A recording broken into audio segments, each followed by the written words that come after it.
बच्चे की बात रही कि बच्चे के लिए वो तरस रहे हैं, तो जो इंसान बच्चे के लिए तरसता है वो दवा नहीं खिलाता है अपनी पत्नी को। मुझे हर बार दवा खिलाया गया।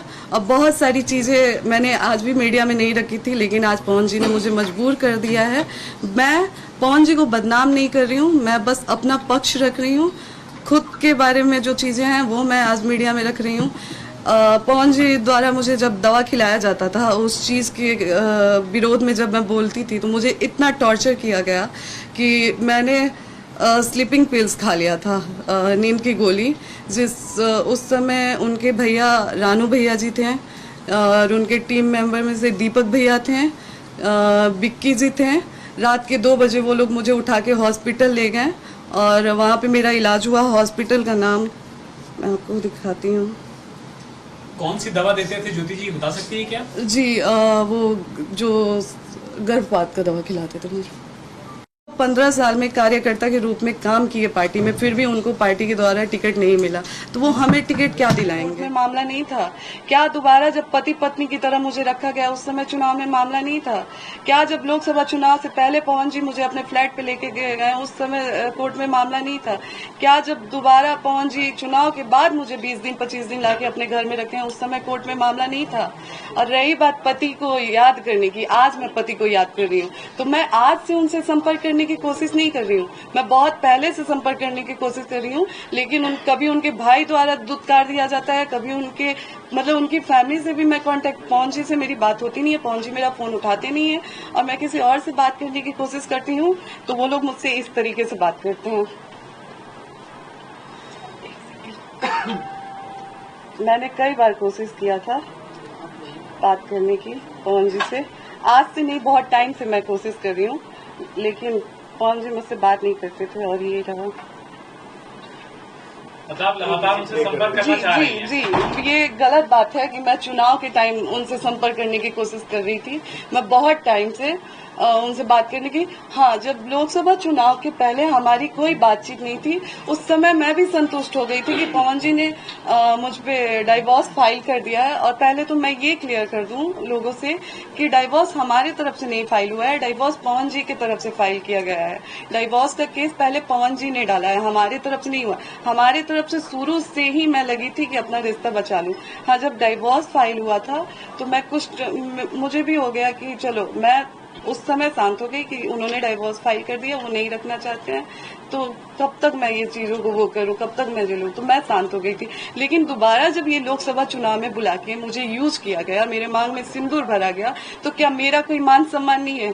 क्या औरत की कोई इज्जत नहीं है? क्या औरत सिर्फ एक इस्तेमाल की चीज बन के रह गई आज समाज के लिए, कि जब आपको जरूरत पड़ेगा आप औरत को बुलाएंगे, मांग में सिंदूर डालेंगे, पति पत्नी का संबंध बनाएंगे और फिर चुनाव के बाद फिर छोड़ देंगे, ये कह के कि कोर्ट में मामला है? ये कहाँ से इंसाफ है और ये कहाँ का इंसाफ है? आज पवन जी कह रहे हैं चुनाव के टाइम, तो छोड़े तो आप भी थे हमको चुनाव से पहले, तो फिर चुनाव के टाइम आपने क्यों याद किया? राजनीति के लिए मैं गिरी हुई हूँ या आप कर रहे हैं काम? और रिकॉर्डिंग, एक सेकंड बस, एक रिकॉर्डिंग उनके, मैं उनके घर पे जब जाने की बात करती थी तो ये उनके भैया रानू जी हैं, उनका ये भैया, ये अम्मा क्या स्टेटमेंट दी है बताइए तो। क्या चीज? कि पैसे पूछे हैं लोग कि ज्योति क्यों नहीं आई, तो बोली है कि पैसे, ज्योति को बस पैसा लेना था, पैसा लेके कितना पैसा दिए हैं लोग हमको? कब बोलोगे? कल रात में? कहा? हाँ,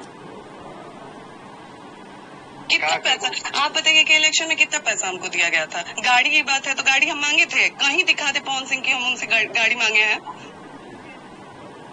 तो बात एक और चीज बताइए भैया, चलिए आप समझदार है ना, आप बताइए कि जब तक मैं पवन सिंह की वाइफ हूँ, क्या पूरा पवन सिंह का मेरा नहीं है?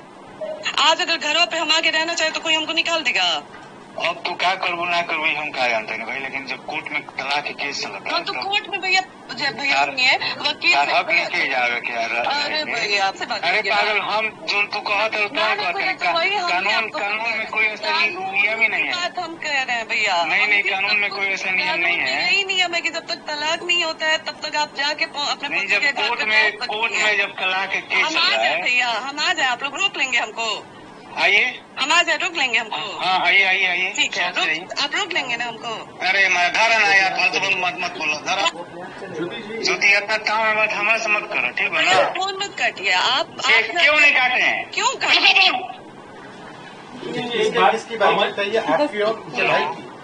जी ये आपके और ये पवन जी के बड़े भैया रानू जी से मेरी बात हुई थी। तो जब मैंने आने की बात किया तो ये लोग हमेशा मुझसे बहुत गंदे तरीके से बात करते थे मुझसे। हमेशा मुझे धमकी उनकी देते थे लोग कि आके दिखा दो, फिर हम लोग दिखाएंगे ऐसे वैसे रिकॉर्डिंग।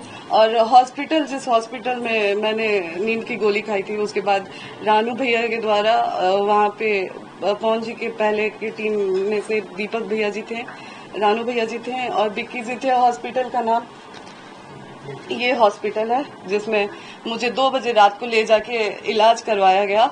मैं कौन सा हॉस्पिटल है? बेले व्यू मल्टी स्पेशलिस्ट हॉस्पिटल। कहाँ का हॉस्पिटल है? ये हॉस्पिटल आपका शहर बता दीजिए। शहर मुंबई का है, अंधेरी का जी। इसमें सारे डिटेल है, अगर आप लोगों को पीछे से भी पवन जी कह रहे हैं कि 1.5 घंटा फ्लैट पर आप लोगों की बातचीत हुई। क्या बातचीत हुई? वो तो कह रहे हैं कि हमने बातचीत करने के बाद फ्लैट से बाहर गए थे। पहली बात तो पवन जी ने बोला कि 1.5 घंटे बातचीत हुई। उससे पहले जो उनके भाई ऋतिक जी इंटरव्यू में आए थे, उन्होंने बोला कि लगातार मैंने टिकट की बात की। जबकि आज पवन जी का स्टेटमेंट अगर आप लोग देखते हैं तो ऋतिक जी के स्टेटमेंट से बिल्कुल अलग स्टेटमेंट है पवन जी का। तो आप लोग ही डिसाइड करें ना कौन सच कौन झूठ बोल रहा है। मैं तो